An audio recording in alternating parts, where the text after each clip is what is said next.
The Japanese version of King of Fighters Dream Match 99 is the only Dreamcast game that can be linked with two Neogeo Pocket Color games, the King of Fighters R2 and Match of the Millennium. This link feature was removed in the US release. Thankfully, there's an option to change the game's in-game text to English in this Japanese version. Here, there are two linking options: Upload, which sends Dreamcast content to the handheld games, and Download, which takes data from the handheld games and sends it to the Dreamcast title. Let's look at the Download option first. When choosing the Download option, both King of Fighters R2 and SNK vs. Capcom Match of the Millennium both yield the same results. To do this, make sure the Dreamcast to the Neogeo Pocket link cable is inserted into both consoles, then choose Download in the Dreamcast game and choose Upload in the Neogeo Pocket Color game. The data transfer only takes a second and it unlocks all visual content in the Dreamcast game. So what is this visual stuff? Well, there's 10 unlockable pieces of content that are composed of simple character art. In other words, it's nothing special at all. Visual 1 is a couple pieces of art of Athena and Chin. Visual 2 is Robert Garcia. Visual 3 is Ralph and Clark. 4 is Kasumi. 5 is Lee.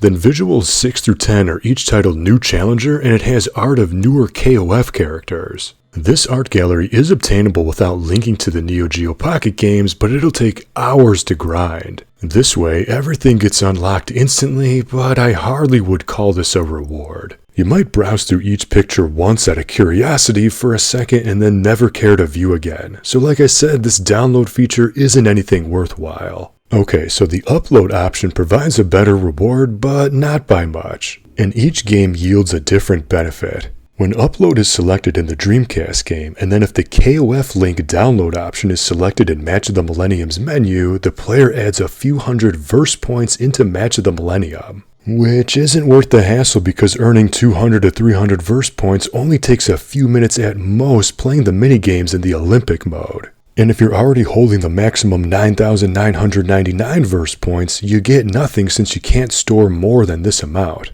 However, if you want to dig deep and get a little nutty, Match of the Millennium's verse points can be uploaded into King of Fighters Evolution on Dreamcast. Meaning, you can upload verse points into Match of the Millennium by playing Dream Match 99, then upload those points into KoF Evolution through the Neogeo Pocket game. So that's sort of cool, I guess, because exchanging data between 3 games is super obscure. But Evolution's linking unlockables aren't anything spectacular either. I made another video on KoF Evo's communication feature, and I'll leave a link to that in the description if you wanted to see it. But out of all this linkability, connecting Dream Match to King of Fighters R2 on Neogeo Pocket yields the best results. Unfortunately, a lot of grinding is involved. Before you can upload into R2, you first need to earn 100 points with each corresponding fighter in the Dreamcast game. The text next to each character's name is highlighted to indicate that an upload can take place. What are Dream Match points? The player will earn points often in the single digits by completing the painstakingly long tournament modes or grinding the Survivor mode.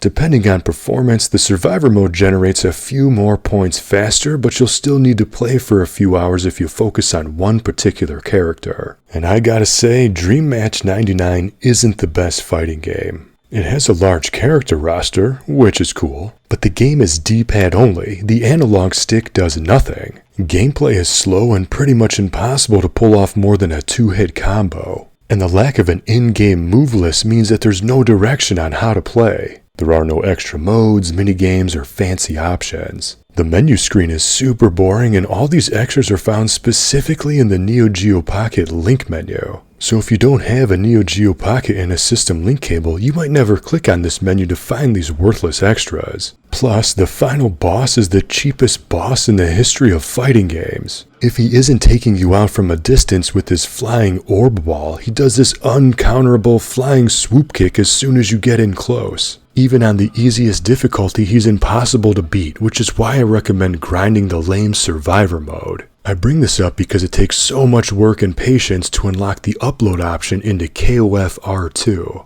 So when you select upload in the Dreamcast game and download in King of Fighters R2, the player unlocks a skill for that character in the making mode. R2's making mode lets you piece together fighting qualities, perks, and movesets into a custom character. Then you can use this custom character to fight the AI to potentially grind for more unlockable abilities. Honestly, the making mode in R2 also isn't great and it's poorly translated, so it's difficult to even understand this mode. But if you take your R2 seriously, linking to Dream Match could be a priority as there's some unique abilities to unlock. But only if you have the tenacity and the time to unlock these nothing special abilities. So there you have it. By linking the handheld games to the console title, you can unlock a lame picture gallery, upload verse points into Match of the Millennium, which isn't worthwhile at all, or install super moves into R2, but only if you suffer through hours of repetition. Is this link feature worth all the hassle? Definitely not, but I still admire the commitment of designing such a feature in a time when linking this with that wasn't a thing. Since this is one of 6 Dreamcast games to feature link support, with 2 Neogeo Pocket games no less, it's rather unique even though it isn't very good. But what do you think? Did you know the Dreamcast could communicate with the Neogeo Pocket? Which Dreamcast fighting games are your favorite? And what linking game should I cover next? Let me know in the comments. And for all sorts of obscure link cable nonsense you never had the chance to experience for yourself, see the links to my dedicated playlist in the description. Until next time, thank you for watching and game on.